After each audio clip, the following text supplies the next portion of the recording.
ಇವತ್ತು ಯಾರು ಅಲ್ಲಿಗೆ ಬಂದು ಸಾಂತ್ವನ ಹೇಳ್ತಾ ಇದ್ದಾರೆ, ಯಾರು ಅಲ್ಲಿಗೆ ಬಂದು ಭಾಷಣ ಹೊಡಿತಾ ಇದ್ದಾರೆ, ಅವ್ರು ಯಾರ ಮಕ್ಕಳು ಕೂಡ ಸತ್ತು ಹೋಗಿಲ್ಲ, ಯಾರೂ ಪ್ರಾಣ ಕಳೆದುಕೊಂಡಿಲ್ಲ.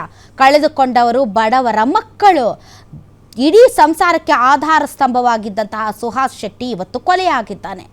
ಆತನ ರೌಡಿ ಶೀಟರ್ ಅಂತ ಕರೀತಾರೆ. ಆತ ರೌಡಿ ಶೀಟರ್ ಆಗೋದಕ್ಕೆ ಕಾರಣ ಏನು? ಈ ರೀತಿ ರಕ್ತ ಹರಿಸೋರು ಬೇರೆ, ಆದರೆ ಆ ರಕ್ತದ ಮೇಲೆ ತಮ್ಮ ಒಂದು ಅರಮನೆಯನ್ನು ಕಟ್ಟಿಕೊಂಡು ಅಧಿಕಾರ ನಡೆಸೋರೇ ಬೇರೆ. ಈ ರೀತಿಯಾದಂತಹ ಘಟನೆಗಳು ಯಾಕೆ ನಡೆಯುತ್ತೆ? ಜನಸಾಮಾನ್ಯರ ಮಕ್ಕಳು ಬೀದಿ ಹೆಣ ಆಗ್ತಾ ಇದ್ದಾರೆ. ಇದರ ಹಿಂದೆ ರಾಜಕೀಯ ಲಾಭ ಪಡೆದುಕೊಂಡು ಭಾಷಣ ಹೊಡೆಯೋರು ಮಾತ್ರ ಅಧಿಕಾರಗಳಲ್ಲಿ ಕೂತು ಮಕ್ಕಳನ್ನು ಫಾರಿನ್ನಲ್ಲಿ ಓದಿಸ್ತಾರೆ, ದೊಡ್ಡ ದೊಡ್ಡ ದೊಡ್ಡ ಐಷಾರಾಮಿ ಜೀವನವನ್ನು ನಡೆಸ್ತಾರೆ. ಇಂತಹ ವಿಚಾರದಲ್ಲಿ ಅದು ಯಾವುದೇ ಕೋಮಿನ ಹುಡುಗರಾಗಿರಬಹುದು, ಒಂದು ಸ್ವಲ್ಪ ಯೋಚನೆ ಮಾಡಬೇಕು. ನಮ್ಮ ತಂದೆ ತಾಯಿಗಳು ನಮ್ಮನ್ನು ಹುಟ್ಟಿ ಬೆಳೆಸಿ ದೊಡ್ಡವ್ರನ್ನ ಮಾಡಿರೋದು ಈ ರೀತಿ ಬೀದಿ ಹೆಣ ಆಗೋದಕ್ಕಲ್ಲ, ಅಥವಾ ಬೇರೆಯವರು ಹೇಳಿದಂತಹ ರೀತಿಯಲ್ಲಿ ನಡ್ಕೊಳ್ಳೋದಕ್ಕಲ್ಲ.